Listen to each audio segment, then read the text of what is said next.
maple and walnut on the outside. They're kind of tricky in gluing up because you want to make sure you have the spacing between each face of it, each what do you call them, plates, the outside, yeah. So that if you don't have it right when you turn it, you can see on some of these. This one's not bad, but this one's got some wider gaps. So, I mean, those are really very easy to do. You only need a very small piece of wood. And the latest thing he got me going on was, let's go this way, is making an ornament. And this is how I started. The walnut in the center was actually in pieces. I made mine so they were all solid pieces. And I just kept adding to the outside. You slice it, and you glue it together, and this is what you get. This one's not finished, and it probably never will be, unless I give back to Don and he does it. I got $15 worth of material in this sucker already. I might turn the bill into the club. Where's the treasurer? He's gone. But this is, again, it's, you have to make sure that the sides are all equal and when you glue it together. But this part here was very time consuming. It's all done in the table saw. Cut all the angles, glue it together. But the one I want to show you tonight is how to make a birdhouse. Dick Singh. How many have heard of Dick Singh? Pretty good turner. He's out of wherever, Chicago. I've met him a couple of times, and this is the book I use for making his little birdhouses. And the nice part about this is that they're all pictures. There's not much reading. You just turn the page, do the look at the picture, go on to the next one, so on and so forth. But when he does his birdhouses, there's different ways of doing it. There's one right here.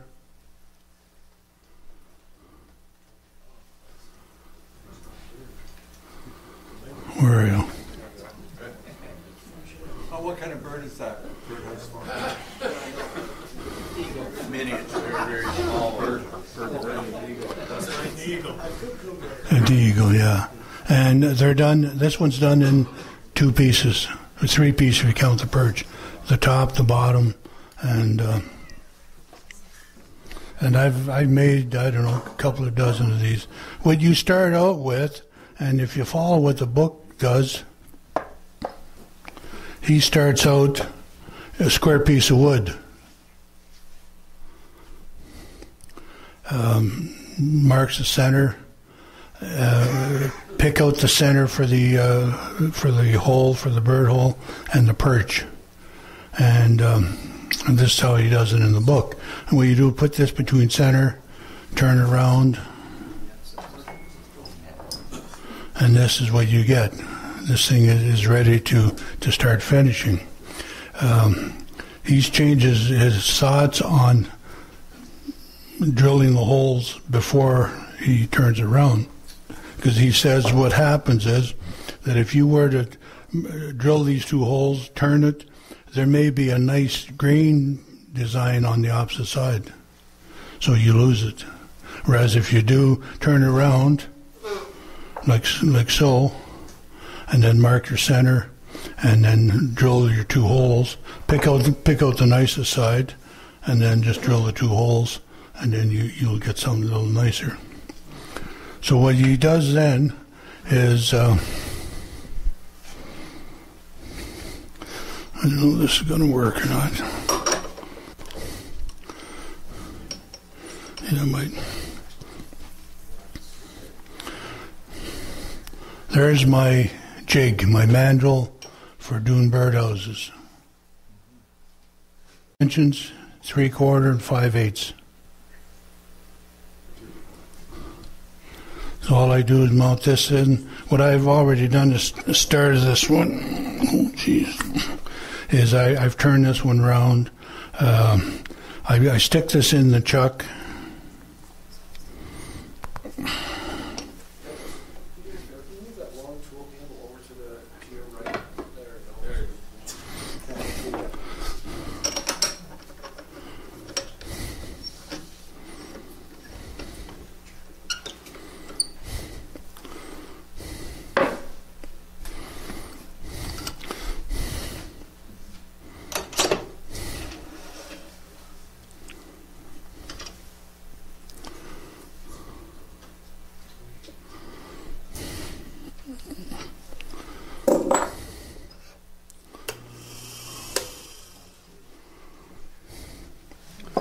So if I started out with this, I would drill this. I'd put this in. I would drill a hole. It's about an inch deep with the 3/4, and then I'd go in total length about 1.25 inches with a 5/8, and that gives me my mandrel that's going around. And I just jam that on. Now what I can do is basically work on this part of it here. And seeing as how this is going to be the bottom,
I'm not going to get too fancy on this. I'm just going to show you a basic shape. Give it a little sanding.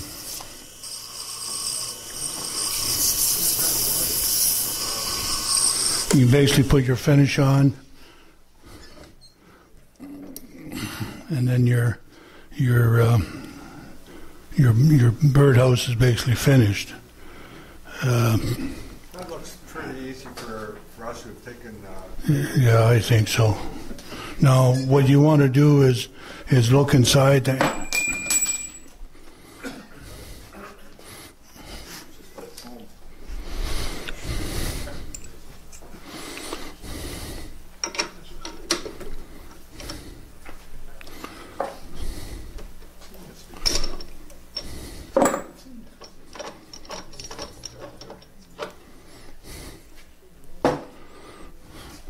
We'll see if this thing will drive this or not.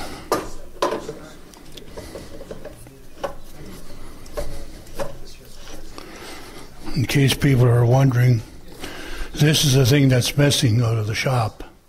2 of these keys, and they only fit this chuck, no other. Now, when you're making the top, again, you start with a piece of square wood, and you basically just start to hollow it out, and where's the birdhouse? Sew it up here, Kate. what you want to do is make it so that this is a press fit.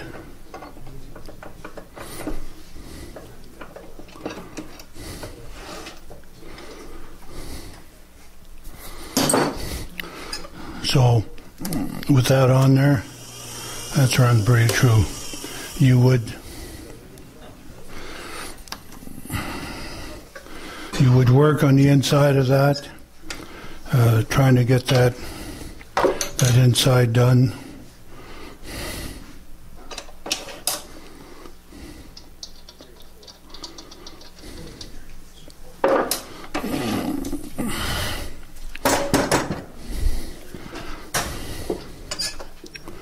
So I'm basically just going to reach in there.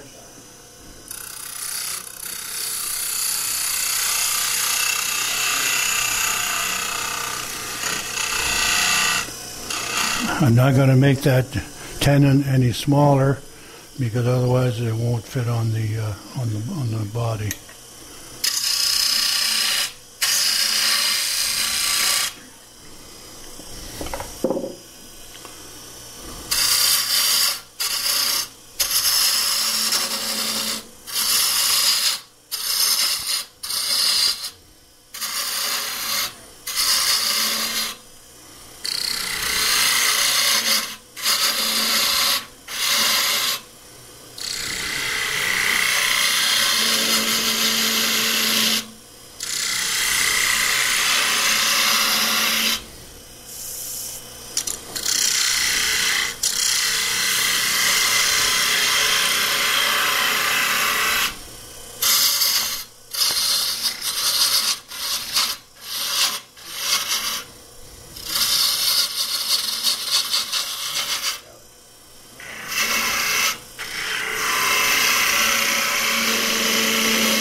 The thing is, you want to make these as light as possible. Take out wood wherever you feel that it's not needed, like in the center of your tenon. Just hollow that out a wee bit.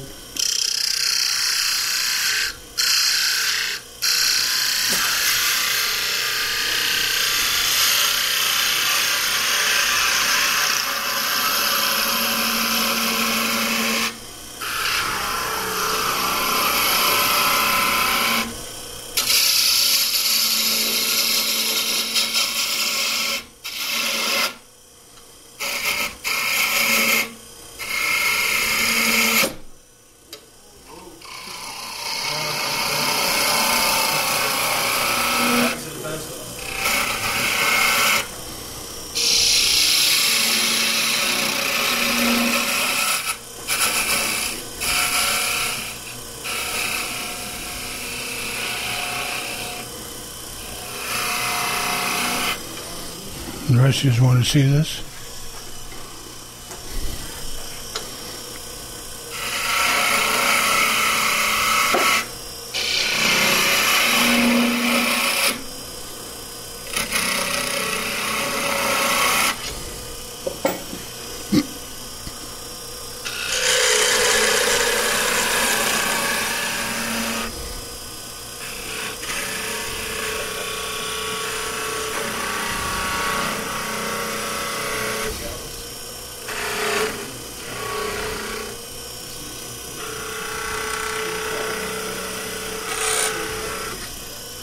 I would sand that before it gets too